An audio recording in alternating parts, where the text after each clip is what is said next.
Hello guys, welcome to attorney digital education. ANM GNM CHO के exams के कुछ objectives को लेकर आज हम फिर एक बार इस वीडियो में आए हैं। तो फटाफट देखते हैं इन 20 क्वेश्चंस को और कोशिश करते हैं इन्हें सॉल्व करने की। तो पहला प्रश्न यहाँ पर आप देखेंगे, खो खो के प्रत्येक टीम में खिलाड़ियों की संख्या होती है। बहुत ही आसान क्वेश्चन है यहाँ पर, 12 9 7 6। तो ये बहुत ही आसान क्वेश्चन है। इसमें आप सबको पता है कि 12 खिलाड़ी होते हैं यहाँ पर खो खो के खेल में। अगला प्रश्न हम देख लेते हैं।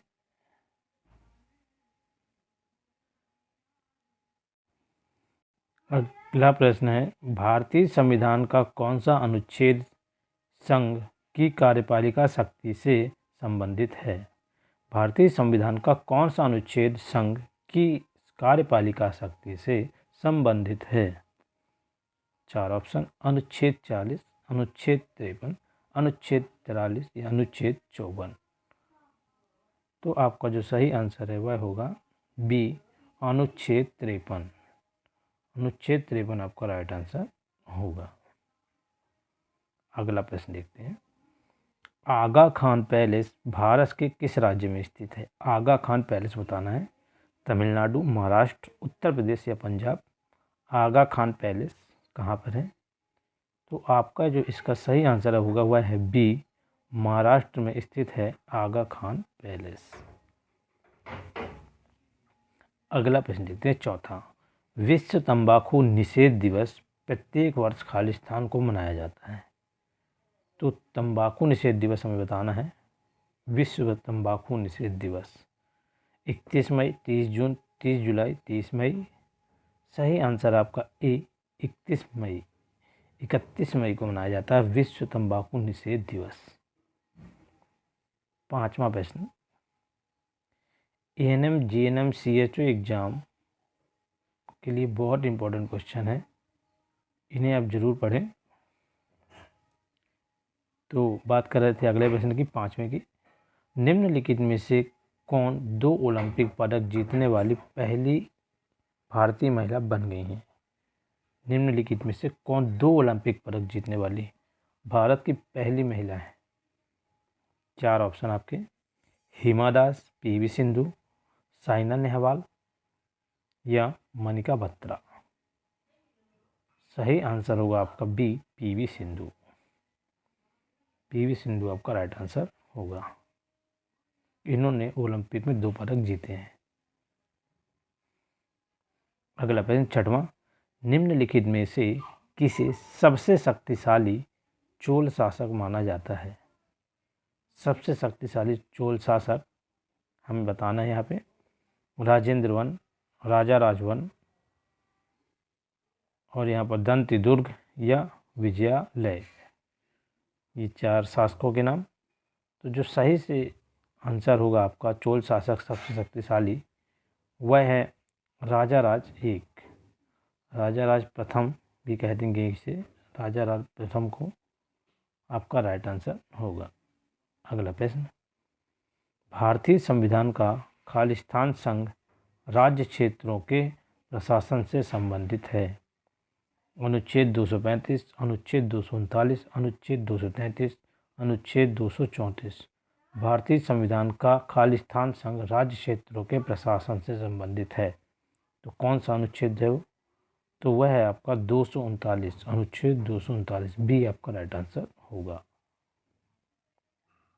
अगला प्रश्न, भारत का पहला राज्य कौन सा है जिसने हर घर में छत वर्षा जल संग्रहण ढांचों का बनाना आवश्यक कर दिया है?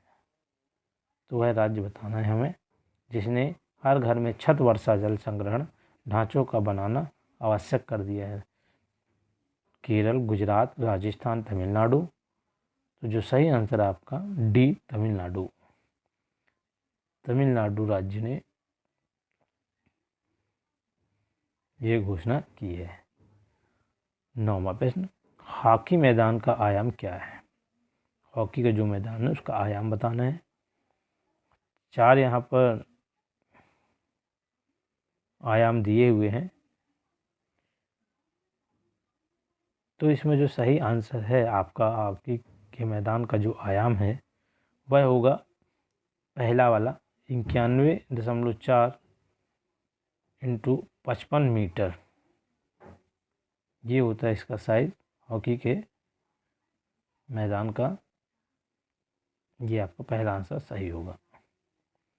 10वां प्रश्न, निम्नलिखित में से कौन सा नृत्य मंदिरों को समर्पित है और पहले सदिर के नाम से जाना जाता था? कौन सा नृत्य मंदिरों को समर्पित है और पहले सदिर के नाम से जाना जाता था? भरतनाट्यम, कथकली, कथक या मणिपुरी? तो आपका जो सही आंसर है वह है ए, भरतनाट्यम। भरतनाट्यम आपका राइट आंसर होगा। 11वां प्रश्न, सर्व शिक्षा अभियान किस वर्ष से शुरू किया गया था? 2002, 2001, 2003, 2000? सर्व शिक्षा अभियान जो है वह 2001 से चालू किया गया था, तो बी आपका राइट आंसर होगा 2001। 12वां प्रश्न, आरटीई अधिनियम 2009 के किस अनुच्छेद के तहत स्कूल प्रबंधन समिति के गठन करने के लिए प्रावधान बनाया गया है? अनुच्छेद 21, 22, 20 या 23? आपका जो सही आंसर है वह है अनुच्छेद 21, ये आपका राइट आंसर होगा।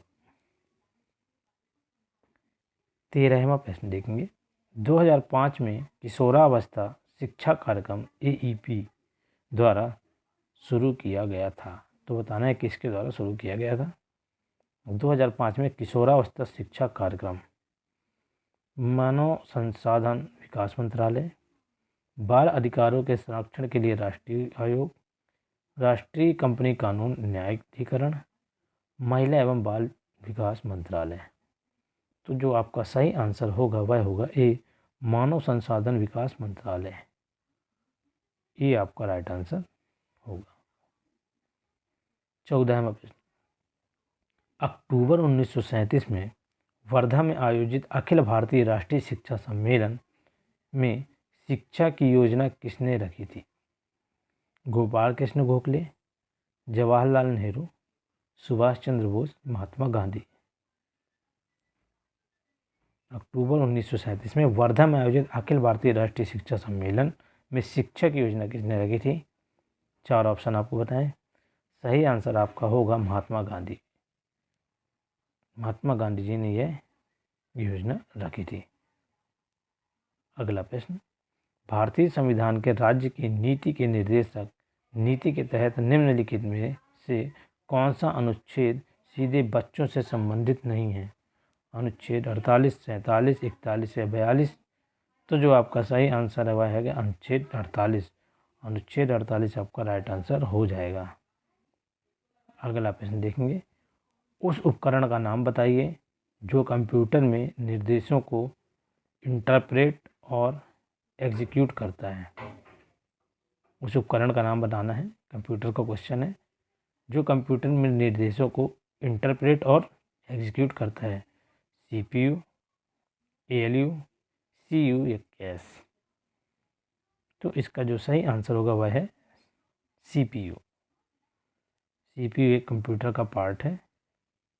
CPU आपका राइट आंसर होगा। 17वां प्रश्न देखेंगे, खिलजी वंश के ठीक बाद किस वंश ने दिल्ली पर शासन किया? लोधी वंश, तुगलक वंश, राजपूत वंश या सैयद वंश? खिलजी वंश के बारे में बताना है, किस वंश ने दिल्ली पर शासन किया? तो आपका जो सही आंसर होगा वह होगा तुगलक वंश।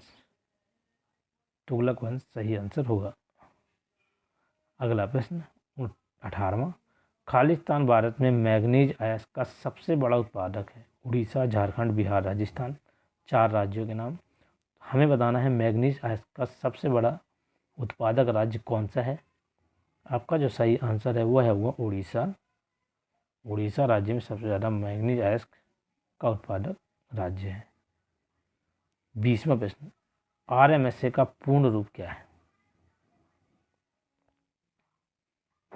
राष्ट्रीय उच्च माध्यम शिक्षा अध्यक्ष, राष्ट्र माध्यमिक सर्व शिक्षा अभियान, राष्ट्र मधु समिति अभियान, राष्ट्र माध्यमिक शिक्षा अभियान?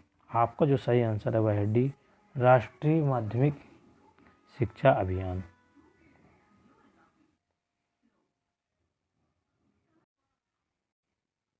20वां प्रश्न और लास्ट प्रश्न, निम्नलिखित में से कौन भारतीय राष्ट्रीय भुगतान निगम का उत्पादक नहीं है? भारतीय राष्ट्रीय भुगतान निगम का उत्पादक नहीं है। रुपए एकीकृत भुगतान अंतरापृष्ठ, विदेशी मुद्रा भंडार, Bharat interface for money. 4 option, और इसका ऑप्शन आप कमेंट करके मुझे बताएंगे। ठीक है गाइज, इसका आंसर आप खुद सर्च करिए और कमेंट पर लिख कर भेजिए। Thank you.